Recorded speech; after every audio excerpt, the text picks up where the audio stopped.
All right, and away we go. It is the Nightcap, brought to you by Galactic Fried Chicken right here on BearcatJournal.com. You know the drill. Visit www.galacticfriedchicken.com. Download the app for Android, iPhone, everything Galactic. Get down to Dayton, Kentucky. Tell them to pump it up. Save yourself 15% on their chicken tenders, their chicken dunkers, which are awesome, by the way. Fries, coleslaw, fried pickles, deviled eggs, all of that good stuff. Or go to the app. They will deliver it anywhere inside, pretty much, I don't want to say everywhere, but almost anywhere inside the 275 loop. They will bring it to your front door. So support our friends, and I believe voting is still open. Go vote. City Beat, best of, and get our friends Galactic Fried Chicken a couple championships, if you will. Right, Aaron? That's the idea. All right. Well, hiccups. Great. Right as the show starts. You know how that goes. Typical. And Aaron's frozen. So there we go. We got you back. Tomorrow night, basketball, Fifth Third Arena, Tulsa, 7 o'clock. Look, we're not going to spend any time on this. The only thing I think we would deserve consideration or discussion, we touched a little bit last night on the BBP, and you sat out most of the night just because you can't stand the aesthetics of 5 people on a broadcast instead of 4. So we didn't hear much from you last night on the BBP. Landers Nolly. He's got a sore right knee and a left knee that was knee-to-knee contact and looked like somebody hit him with the sniper rifle from the top of the arena in Houston. Would you take a precautionary measure and sit Landers Nolly tomorrow night? Well, if the spread is any indication, Cincinnati's favored by 15.5, I believe. Yeah. And if that's telling you the kind of firepower that Tulsa's going to offer, then maybe you let him sit this one out. I think he's judging probably close to that. And maybe Tulsa themselves a game at that point. But I don't think I think here's the interesting question. It goes. I think here's the interesting question. Did you see enough from Rob Finnessy to think Rob Finnessy ready for 12, 15 minutes? Because I think if you feel like Rob is ready to play, go ahead. I saw 4 minutes. Hello? So I mean, but I mean the coaching I saw 4 staff, minutes. like how he warmed up, how he went through the process, what was practice like afterwards. Like, did his foot respond well? Did you feel well enough with what you've seen over the last 3 days from the game until tomorrow night to think if Rob can go 15 minutes, 12 minutes, then you can maybe rest Landers? I'll counter you with the fact that we didn't see many minutes from Josh Reed or Dan Skillings. And I think that in a situation where you're heavily favored against Tulsa, that maybe you could get some run from those guys and get them some really quality minutes. I'm counting on them playing more of their normal minute, that 15 to 18 minute range. And then you can cover what's left with Rob is what I'm kind of getting at, because then Rob can play more of the 1 and Dave doesn't have to slide to the 1. It's like it's a trickle down effect. Is kind of I mean, you're essentially looking to replace about 35 minutes. And so you're not going to give all of that just to Dan and Josh. I know that. But we've been talking about potentially getting Kalu some more run. And I think, again, I don't think he matters with Landers, though. I'm just trying to look at where we could spread minutes out, essentially. And maybe you see a return of Hensley. Potentially. I think it's been 7 games now, which is interesting. If you're looking to spread some of those minutes out, you certainly have the bodies right now to be able to do so without necessarily risking further injury to your star. Yeah. I think it might be a time to get him a little breaky break for a game. We'll see how it goes.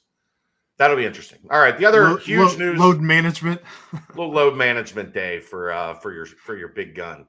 The other huge news, obviously, schedule released by the Big 12. The 2023 schedule for the Bearcats is a go. Dave and I will deep dive this a ton on Thursday, but wanted to get, at least a little bit of conversation out there tonight. What were your initial thoughts, Aaron? I personally, the Big 12 did UC a solid in my eyes. In that we only have to travel to BYU, Oklahoma State, Houston, and West Virginia. They gave them 5 home games. So every other year, one year you're going to have 5, one year you're going to have 4. They did give UC 5 home games.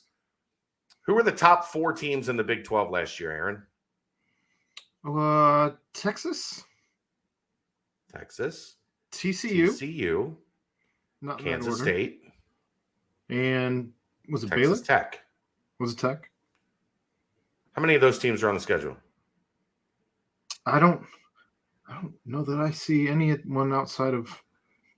No, 0. 0. Yeah, none.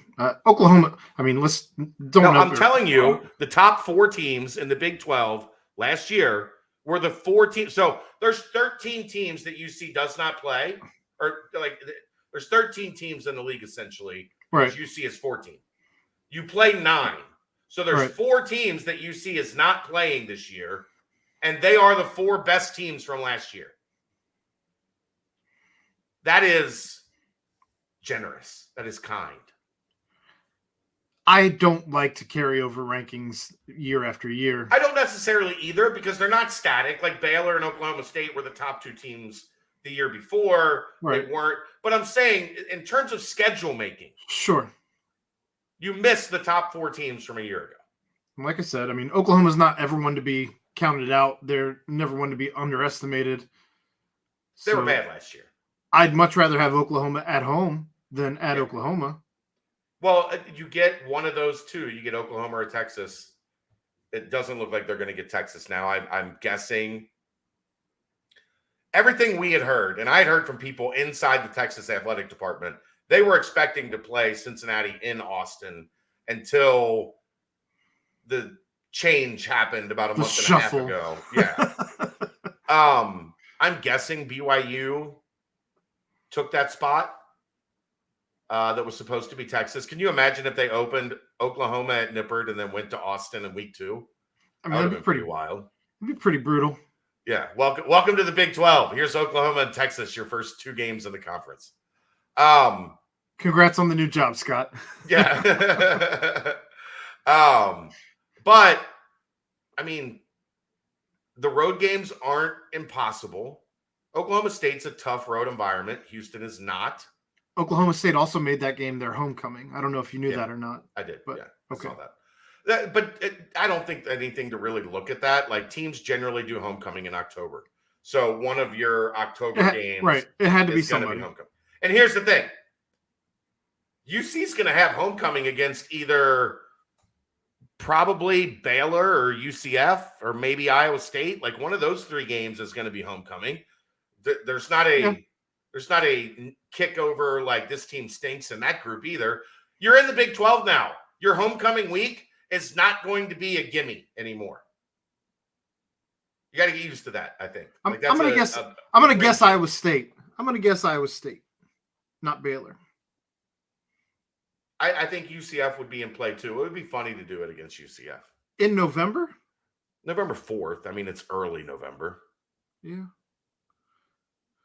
Were you surprised at all that we are still playing UCF and Houston on this schedule? No. UCF has become somewhat of a rivalry. I think you're going to see UCF and West Virginia on the schedule in November regularly. More often than not, yeah. Yeah. Houston, look, man, they played Houston last year in the AAC championship game, but it feels like they haven't played Houston in the regular season in ages. So that's not like they haven't played Houston a ton because they were on the opposite sides. So no, I don't think it's that surprising. They get all 3 of the other new teams, which from what I had heard, they didn't want the new teams didn't want that, but you can't be surprised that these guys are all playing each other on their way into the conference. West Virginia, love getting the Mountaineer rivalry back on. Don't love that it's in Morgantown at the end of the year, but that's a West Virginia team. If they don't have a good start next year, that might be a team without a coach 2 weeks from the end of the regular season. That'd be something. And then Kansas at home to end it. I think the Matt Campbell Iowa State game here at Nippert's going to be interesting. The road slate, I know people were looking for like, let's get on the road and start watching the Bearcats again. Not great. Like Pitt, obviously. Pitt's going to be decent. 5 hours away. Even closer for me. Yeah. That's like you could throw a rock and hit Pittsburgh. It's like a I think an hour, 2.5.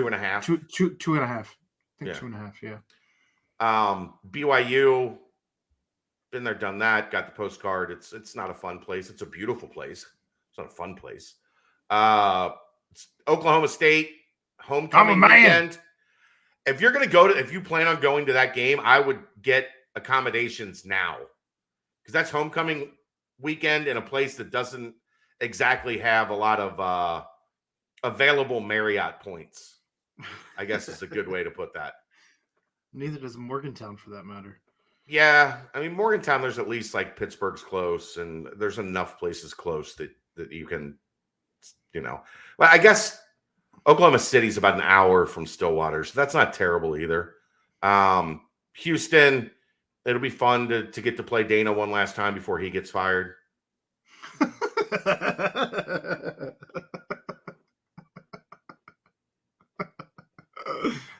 It's a fun sketch. Like this is the weird part, Aaron. It's like a baby step up, right? Like it's a step up into the power structure.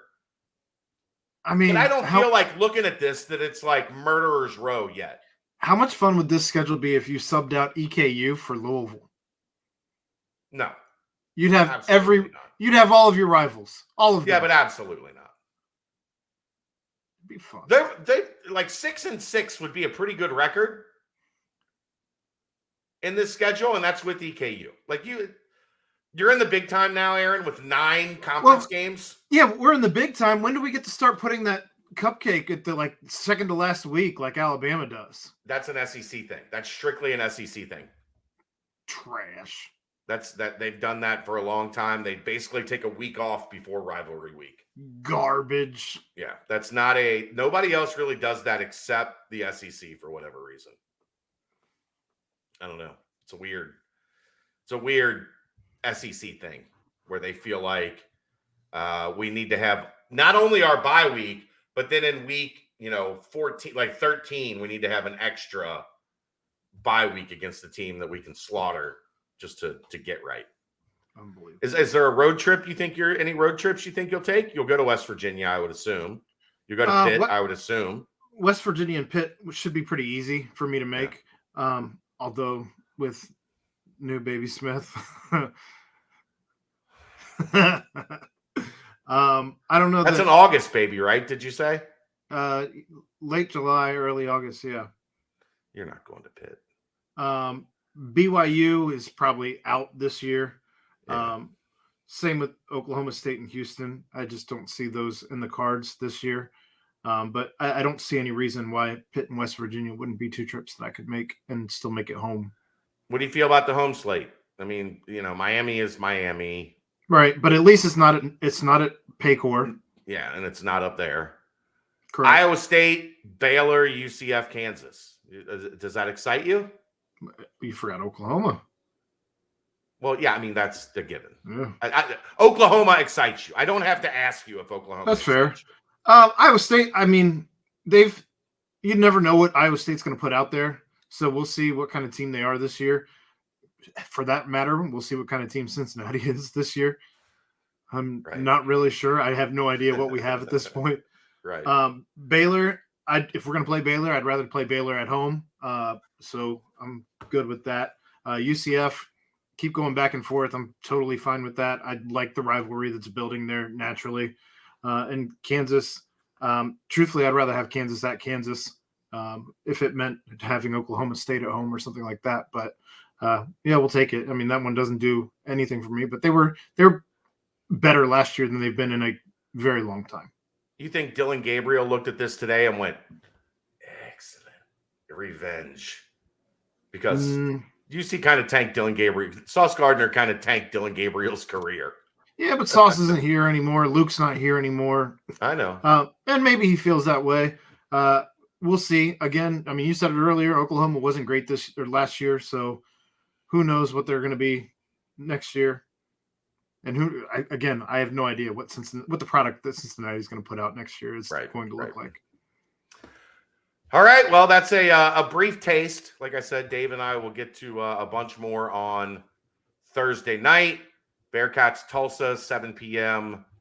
Tomorrow night, Wednesday night, today for most of you that are probably listening to this on Wednesday. And I don't know, man. Kind of feeling froggy. Kind of feel like I might hop back into Fifth Third Arena for the first time in 6 weeks tomorrow. Fingers crossed. That's a wrap.